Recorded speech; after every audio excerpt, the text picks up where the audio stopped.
The rain had been falling since midday, and by nightfall, it had turned mean. Joanna Harrell stood at the window of her front room, watching the water come off the roof in thick silver sheets. The lamp behind her threw just enough light to reach the porch steps, and beyond that, nothing. Just the sound of the storm and the occasional crack of thunder rolling across the flat Texas land like something had broken loose up in the sky. She wasn't expecting anyone. Nobody came out this way without a reason, and most people with reasons had stopped coming a long time ago. That's why the knock surprised her. She didn't move at first, just listened. It came again, 3 slow knocks, not frantic, not demanding. Patient, almost. The kind of knock that knew it was asking for something. Joanna pulled her shawl tighter and lifted the lamp from the table. She was 31 years old, had been living alone on this property for 14 months, and she had learned early that caution wasn't fear. It was just sense. She moved to the door and spoke through the wood before opening it. "Who's there?" A man who's wetter than he'd like to be. The voice was even. Tired, but not desperate. "I don't mean any trouble. My horse threw a shoe about 2 miles back. I'm on foot, and the creek past your fence line is rising." She opened the door 2 inches and held the lamp up. He was tall. That was the first thing she noticed. Tall and soaked clean through, his dark hat bent low with the weight of rainwater, a canvas bag over one shoulder. His face was weathered, but not rough. The kind of face that had spent years outdoors and had stopped fighting it. He wasn't young, wasn't old either. Somewhere in the middle, where a man either knew himself or had given up trying. His eyes found the lamp, then her face. He didn't look past her into the house. That told her something. "There's a barn," she said. "That'd be more than enough." She studied him another moment. The creek past her fence really did flood in weather like this. She'd seen it take a horse once. She stepped back and opened the door wider. "Come in off the porch first. I'll get you something dry to put on while I set up the barn." He hesitated, like the offer was more than he'd counted on. "I don't want to be a burden, ma'am." "You're already wet on my porch," she said.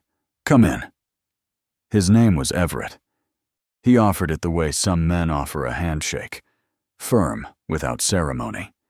He didn't offer a last name, and she didn't ask for one. Out here, a name was just something to call a person. It didn't always tell you much. Joanna set him up with a dry shirt that had belonged to her late husband. She kept a small trunk of his things more out of habit than sentiment, and she put a pot of leftover beans on the stove while he changed in the back room. She wasn't sure why she did that. She hadn't planned to feed him. But the storm was loud, and the house felt less heavy with someone else's footsteps moving through it. He came out looking more like himself, whoever that was. The shirt was a little short in the sleeve. He noticed her noticing and said nothing about it, just sat where she pointed and accepted the bowl she set in front of him. They didn't talk much at first. The fire in the stove did most of the work, cracking and settling, filling the silence between them with something that wasn't quite awkward. It was Everett who spoke first. "You run this place alone?" "I do," she said. He nodded, looking down at his bowl. "Hard land for one person." "Most land is." He looked up at that. Something moved behind his eyes. Not pity, which she would have resented. Something more like recognition. Like she'd said something he already knew. "Where are you headed?" she asked. He was quiet for a beat too long. Not evasive. More like a man choosing between 2 true answers and picking the simpler one. "West," he said. "Got business to settle." She let that sit. A man with business to settle heading west in a rainstorm wasn't an unusual thing in this part of the world. She didn't press. After he ate, she showed him to the barn. It was dry, and the hay was clean, and she'd hung a spare lantern on the post by the first stall.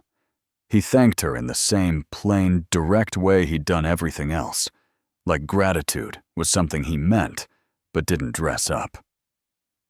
She went back inside and stood at the window again.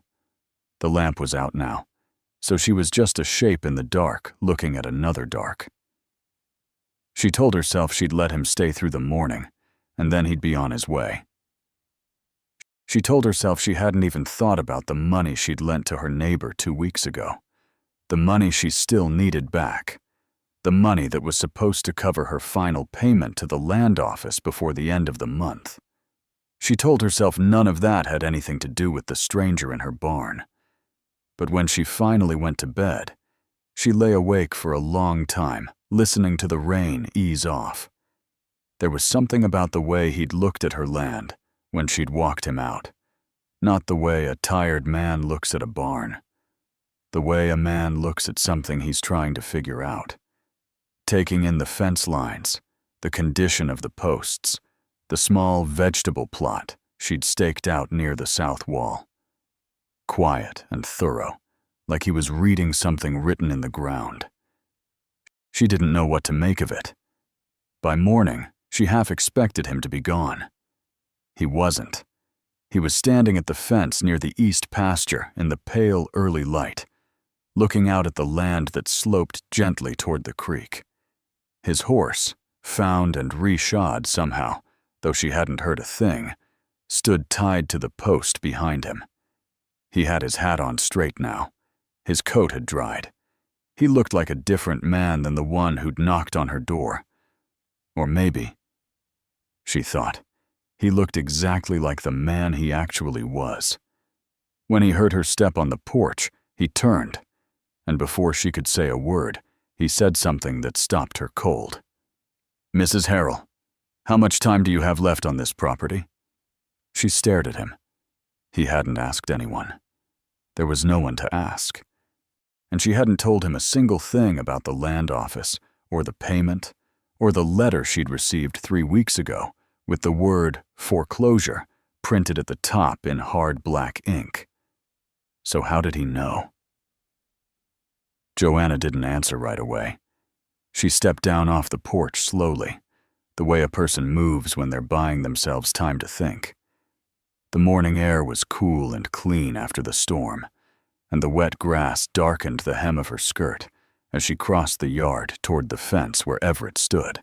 She stopped a few feet from him and looked at him the way she might look at a contract before signing it, carefully, without rushing. "I don't recall mentioning anything about this property to you," she said. "You didn't." He turned back toward the land for a moment, then faced her again. "I passed through Calhoun last week. People talk in feed stores." Calhoun was the nearest town, 12 miles east. And yes, people talked in feed stores. She knew that better than most. She'd heard her own name in enough conversations she wasn't part of. Still, "What exactly did you hear?" she asked. That the Harrell homestead was behind on its land payment. That the office had sent notice. He paused.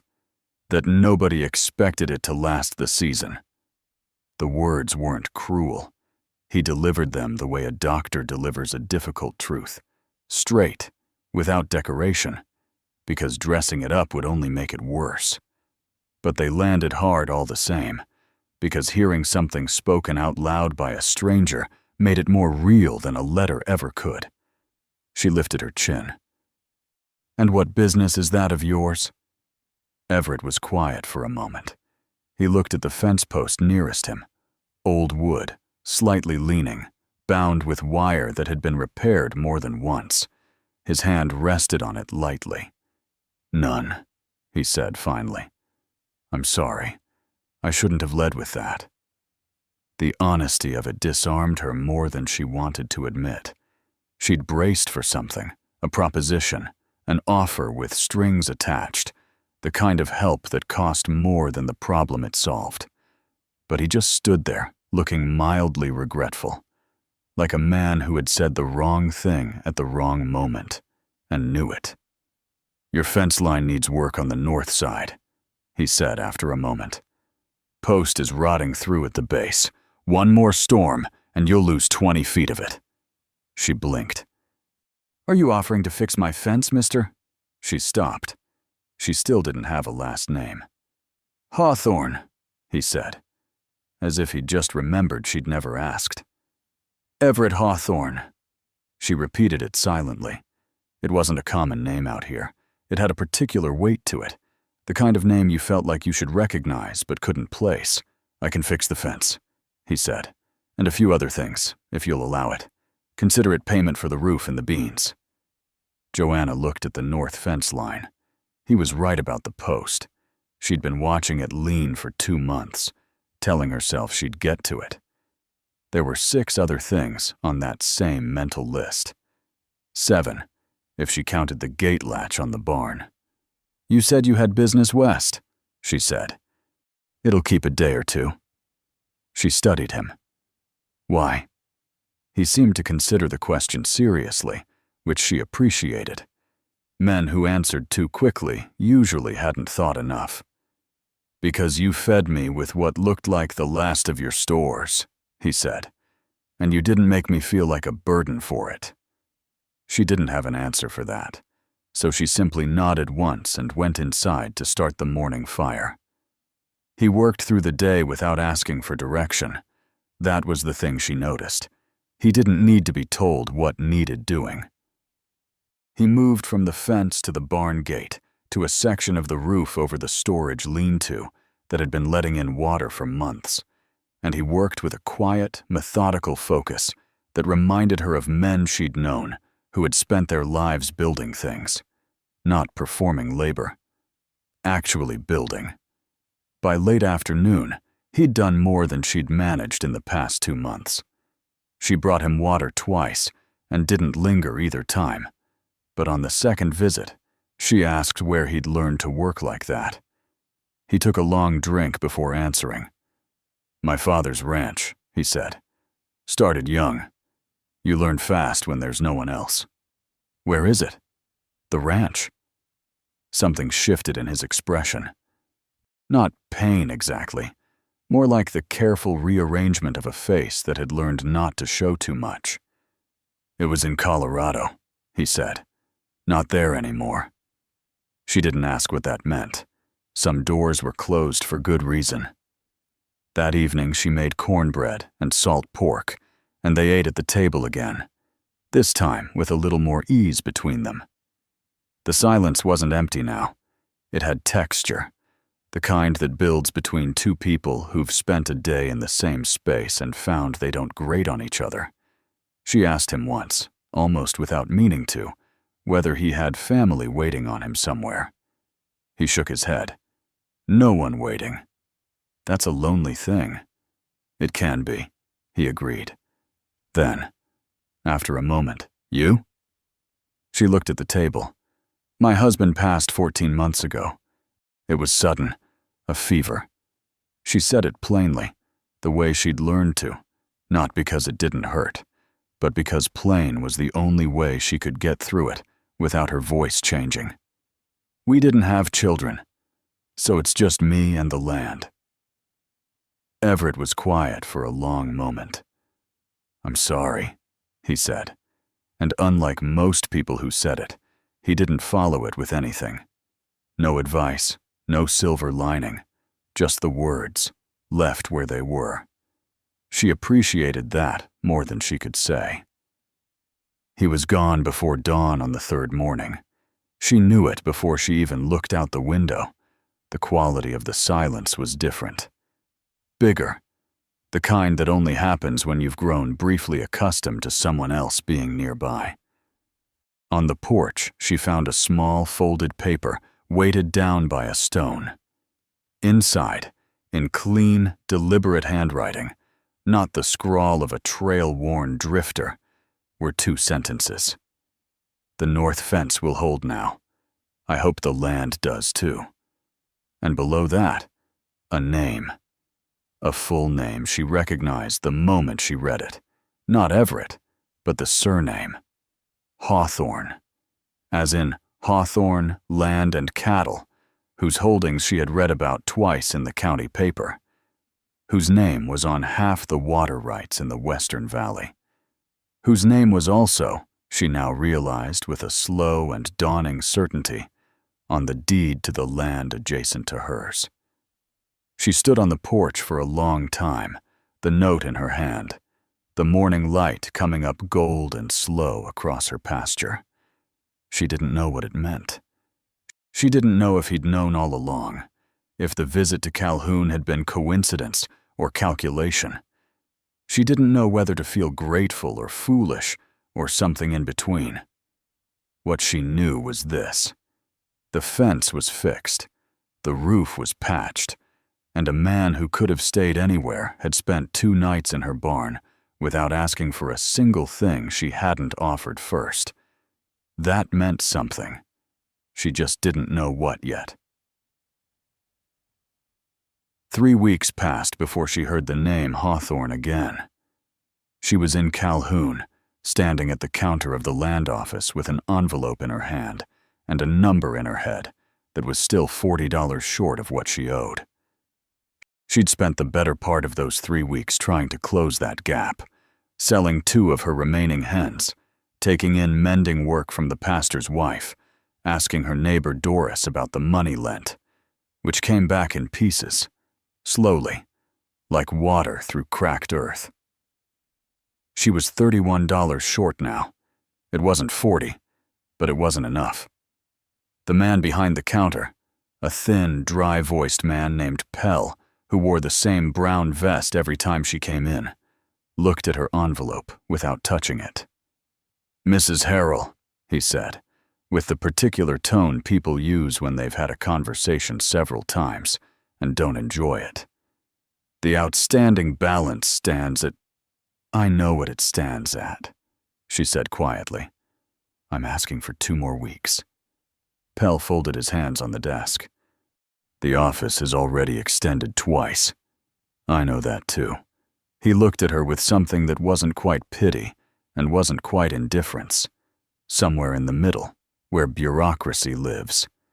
"I'll need to refer this to the regional assessor, Mrs. Harrell. It's out of my hands at this point." She walked out of the land office with her envelope still in her hand and stood on the boardwalk in the late morning sun, watching a wagon roll through the mud of the main street. A dog crossed in front of it. A woman she didn't know came out of the dry goods store with a child on her hip. Life going on, the way it always did. She was still standing there when she heard her name. She turned. Everett Hawthorne was across the street. He looked different in town. Cleaner, a dark coat over a white shirt, his hat straight. He looked like what he was, she realized now. Not a drifter at all. A man who had been pretending to be less than he was, for reasons she still didn't fully understand. He crossed the street toward her and stopped a few feet away, reading her face the way she'd read his that first morning on the porch. "You've been to see Pell," he said. It wasn't a question. "You've been watching the land office?" she asked. "I've been in town 2 days," he said. "Calhoun isn't large." He paused. "How short are you?" She looked at him steadily. "That's not your concern, Mr. Hawthorne." "Joanna." It was the first time he'd used her given name. It landed differently than she expected. Not familiar, exactly. More like careful. Like he'd been holding it at a distance out of respect, and had just decided the distance had gone on long enough. $31, she said, before she'd decided to. He nodded slowly, said nothing for a moment. "I want to tell you something," he said, "and I need you to hear it the right way." She waited. "I came through Calhoun on purpose," he said. "Not because of the feed store gossip. I'd read the county assessments. Your land borders mine on the eastern line. When a neighboring property goes into default, the regional office sometimes sells the deed before the holder even knows it's gone." He paused. "I wanted to see the land, and I wanted to see who was on it. The morning felt very still. "And?" she said. "And I found a woman who gave a soaked stranger her last bowl of beans and didn't ask for anything in return." He held her gaze. "I've done a lot of business in my life, Mrs. Harrell. I know what a person looks like when they've got nothing left to give and give it anyway." Her throat tightened. She looked away down the street for a moment, steadying herself. "I'm not looking for charity," she said. "I know that. And I'm not looking to be bought. I know that too." He reached into his coat and produced a folded document. He held it out to her, but didn't push it forward. Just offered it, like he'd offered everything else, with space for her to say no. "This isn't charity. It's a land agreement. A fair lease on the eastern acres, the ones that share my water line. Market rate. Paid quarterly." He paused. "It would more than cover your balance, and leave something left over." She took the document slowly, unfolded it, read it, really read it, line by line, the way her father had taught her to read anything a man put in front of her before she touched a pen. It was exactly what he said it was. Clean terms, fair rate, no hidden conditions. She looked up at him. "Why?"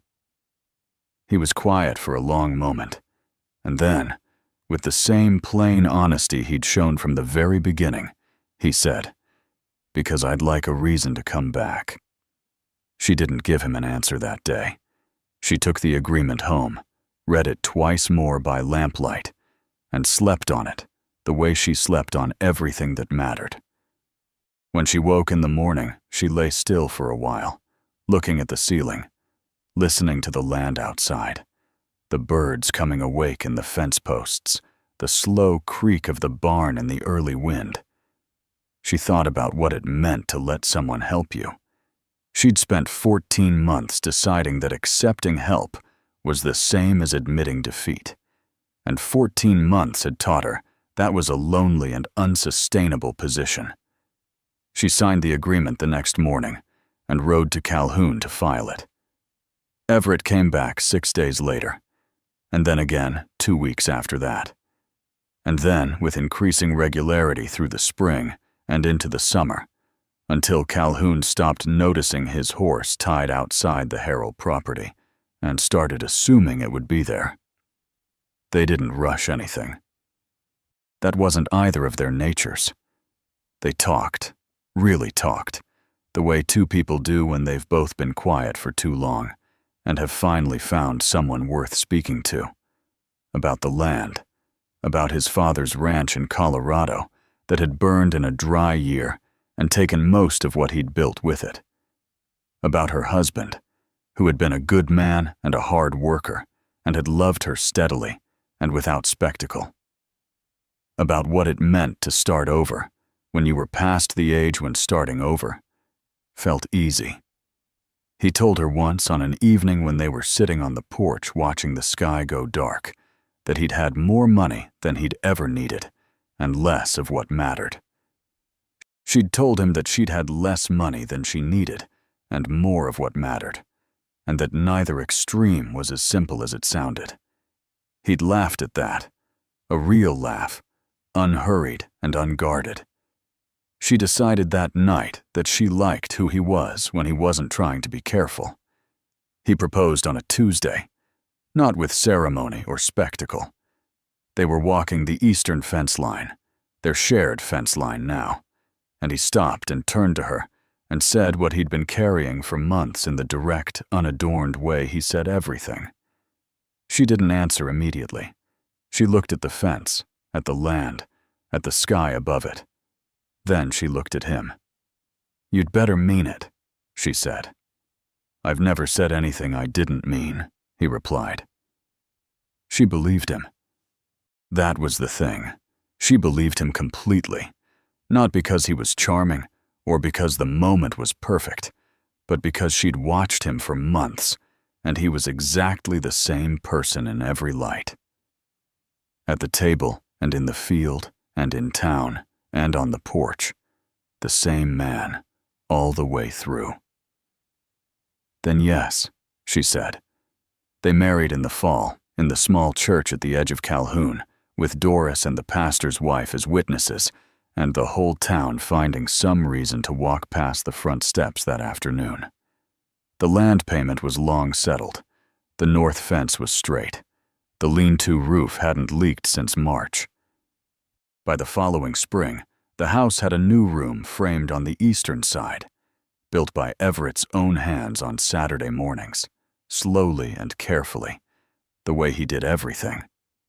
When Joanna asked him once why he was building it so large, he just looked at her with that quiet expression she had come to know better than almost anything else in her life. She understood before he answered, and she smiled before he could say a word. The land that almost slipped away became the land they built everything on.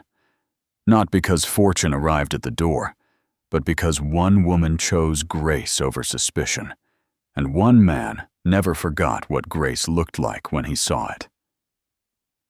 If slow burn stories about ordinary people making extraordinary choices are what you love, there are more of them waiting for you here. Each one a different life, a different land, a different question worth sitting with.